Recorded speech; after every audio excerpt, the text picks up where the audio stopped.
வணக்கம். திறமைந்து புலமை பரிசில் பரீட்சை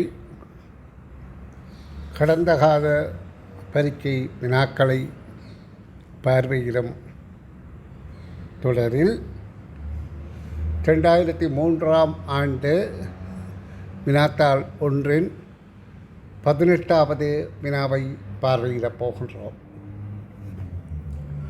முற்பகல் 1:30 கொழும்பு விமான நிலையத்திலிருந்து புறப்பட்ட ஆகாய விமானம் அன்றைய தினமே பேங்காக் நேரம் முற்பகல் 6 மணிக்கு பேங்காக் விமான நிலையத்தில் வந்திறங்கியது.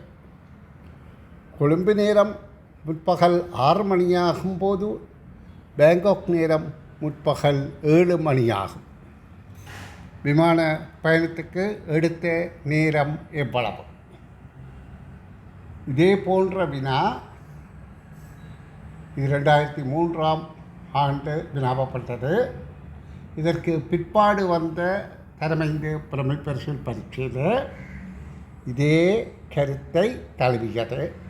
இலங்கை நேரம் இங்கிலாந்து நேரம் என்ற வித்தியாசத்தை காட்டி வினாவப்பட்டது. நாங்கள் இனி வினாவுக்குள்ள வருவோம்.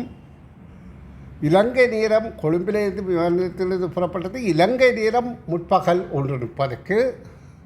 அது சென்றடைந்தது பேங்காக் நேரம் 6 மணிக்கு. அப்போ நாங்கள் முதல்ல இலங்கை நேரத்தை பேங்காக் நேரமாக மாற்றணும் அல்லது பேங்காக் நேரத்தை இலங்கை நேரமாக மாற்ற வேண்டும். இப்போ இங்கே இந்த புறப்பட்ட நேரம் முற்பகல் 1:30 என்பதை பேங்காக் நேரமாக மாற்றினால் இங்கே கீழே சொல்லப்படுகிறது கொழும்பு நேரம் முற்பகல் 6 மணியாக இருக்கும்போது பேங்காக் நேரம் முற்பகல் 7 மணிக்கு. அப்போ 1 மணி நேரத்தை அதிகரித்தால் புறப்பட்ட நேரம் முற்பகல் 2:30 பேங்காக் நேரப்படி புறப்பட்டது. பேங்காக்கில் முற்பகல் 6 மணிக்கு சென்றடைந்தது.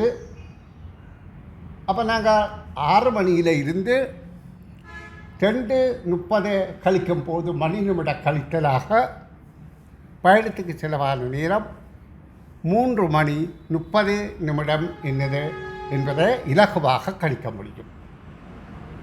வினா கடினமல்ல. வினாக்களை வாசித்து விளங்கி கிரகித்து விடையளிப்பது தான் திறமை.